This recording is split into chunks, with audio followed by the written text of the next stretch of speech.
Hello. Hello, y'all. It's Elizabeth here with Giants Tarot on the 17th of September. I just read you things here. You want a tarot reading? Here it is. And all of these cards are particular placements for each day of the year, set out by the giants of yore, the great minds and spiritual knowledge, or whatever you want to call it, that's come to us from the ancient past, I suppose. What I say is, this is actually from Wikipedia, standing on the shoulders of giants is a metaphor which means using the understanding gained by major thinkers who have gone before in order to make intellectual progress. Bernard of Chartres used to say that we, the moderns, are like dwarves perched on the shoulders of giants, the ancients, and thus we are able to see more and farther than the latter. And this is not at all because of the acuteness of our sight or the stature of our body, but because we are carried aloft and elevated by the magnitude of the giants. So the first reading I have for the 17th of September is from Glenville, Kleiser. Be alert to your opportunities, September 17. Do not delude yourself with the belief that you would do better with larger opportunities while now neglecting smaller ones. The qualities of initiative, diligence, and concentration are quite as essential in small as in large tasks. In doing small things well, you are disciplining and preparing yourself for the larger opportunities to come. One of the most fallacious ideas is to think you would do better work and make greater effort under other circumstances, while at the same time you are shirking present duties. Be alert to the opportunities now at your ready hand. Apply yourself with earnestness and intelligence to the work immediately before you.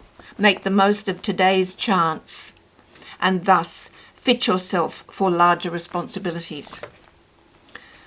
The Theosophical Society's reading for the 17th is, know, my friend, that in our world, though we may differ in methods, we can never be opposed in principles of action.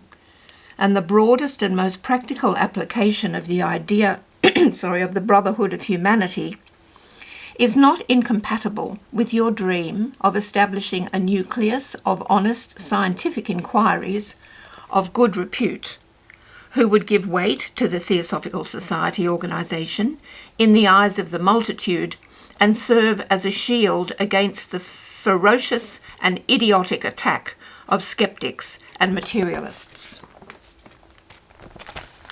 From the birthday book for the 17th, this birthday has about it a strain of subtle avidity, which takes the unusual form of a penchant for accumulating knowledge which is either useless or remains unused. It favours the collector, museum founder and owner, and might be turned to commercial ends in stamp dealing. Another possibility is that of legal consultant. A magnetic and imposing partner will be a great aid to headway. From 365 Things to Know, 17th of September, where do some birds go in the winter? In the wintertime, a great many birds fly away from Britain to seek food and warmth in other countries. Their journeys are long and dangerous, and even the tiniest of birds undertake journeys of many hundreds of miles, some of it across the open sea. The wheat ear, for instance, flies 5,000 miles into the heart of Africa, and some of them have already travelled 2,500 miles from Greenland to England before they start this long second leg. The swallow and the swift fly right down to the tip of South Africa. The reed warbler and the lesser white-throat fly to East Africa. Other birds make journeys which are shorter, but still dangerous for such tiny creatures. Blackcaps and chiffchaffs and some pied wagtails and song thrushes fly to southern France, Spain and North Africa. What makes it even more amazing is that these journeys are undertaken again in the spring, when the birds return home. Today being the 17th, 17 is a prime number. You can't break it down, you can't do much with it except cop it. Here it comes. Here it comes. The mission for 17 is very shrewd and ruthless in business, though essentially honest. Set in one's ways, hard to be swayed from an idea, conservative and high-minded 1 minute and then extravagant the next. Materially inclined, not spiritually, as demands proof. Can deal with expansion over a wide field. Drawn to writings of the technical or historical fields. Can succeed in actuary, editor, publisher, banker, broker, not a broker, just a broker. Librarian, lawyer, executive, business connected with the earth, such as oil and mining stocks. The angel number 17 means, with the 1 and the 7, one is the number that is connected with leadership qualities such as optimism, independence and assertiveness, and 7 is a much more spiritual number. Its vibration resonates with the energies of inner wisdom, enlightenment and manifestation. When number 1 and 7 are combined, it means that you are on the verge of experiencing new beginnings that will lead you to spiritual and material good fortune. Your angels are using angel number 17 to tell you that you are on the right path in your life and are in alignment with your soul's mission and divine purpose. When you see angel number 17 popping up all over the place, on license plates, in monetary transactions, in times, dates and addresses, you can be sure that it is more than a coincidence. Your angels are speaking to you.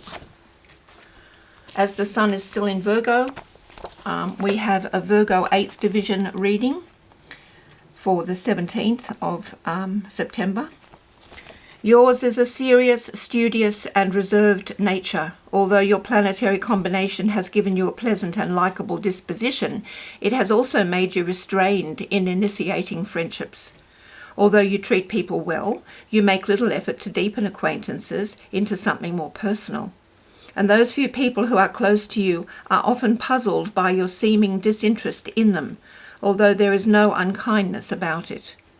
There is a good reason for your attitudes. In your early years, perhaps through parental influence, you acquired a love for books, and the written word became a substitute for people as your companionship.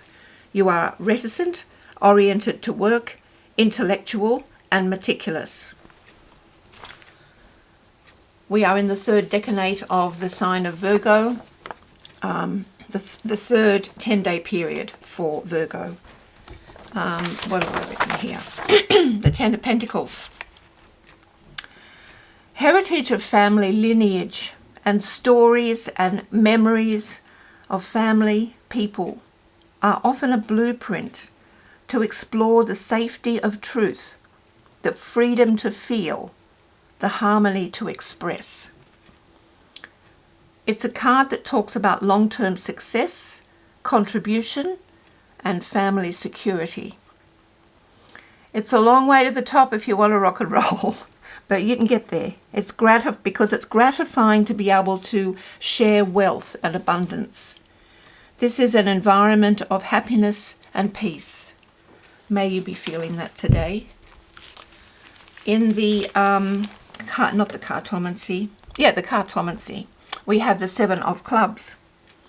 For 7s, 7 is the most mystical of all numbers, the hardest to understand and to live with, or the most beautiful and rewarding influence in anyone's life.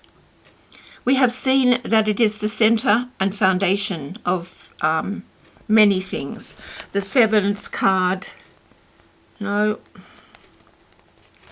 preparation's everything, folks. It's like painting a room. The painting doesn't take much time, but the preparation does. Elizabeth's been remiss in preparation today for this, but anyway, I'll carry on. The 7 of clubs is the Uranus card in the Mars line. In the acquisition of knowledge, intuition is to be developed and the channel opened for inspiration. The reading for the seven of clubs for the 17th is can drive hard bargains, should cultivate breadth of viewpoint in money matters and avoid pettiness and penuriousness.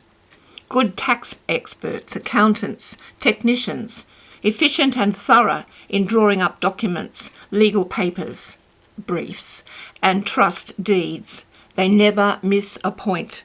Dislike limitation, but do not exert themselves to eliminate it. Have periods of generosity and extravagance. Should try to eliminate ulterior motives.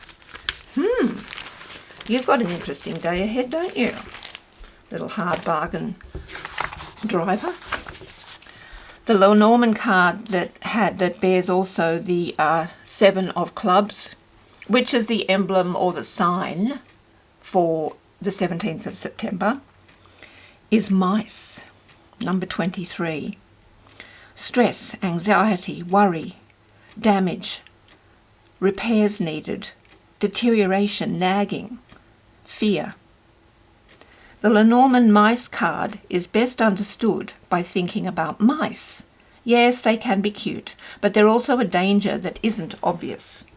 They can cause a lot of damage to structures that you don't see until it's too late. They destroy stores of food when you aren't looking. They steal objects and destroy rugs, curtains and clothes for fibre to make their nests. All of these actions are represented by the Lenormand card for mice: theft, destruction, repairs, loss, and so on. Well, let's just make it, stress, okay? There's no need to bring everything into it. The mice card is also the stress and worry that gnaws at you. It's the things that keep you up at night, the constant thoughts in your mind. For career, the mice often indicates a stressful work situation. A job might be unstable or exhausting. There could even be a job loss. In terms of jobs, the mice can represent a pest exterminator or taking small jobs, similar to a handyman. And for health, the Lenormand mice represents the nervous system. It may indicate anxiety, ulcers, or exhaustion. This card may also be a warning that there is an undetected issue. Hope not, but tomorrow's another day, and we'll move into another day, and it won't be the mice tomorrow, okay? There's got to be something in this that's helped you for today. Blessings on you all. Thank you. See you tomorrow.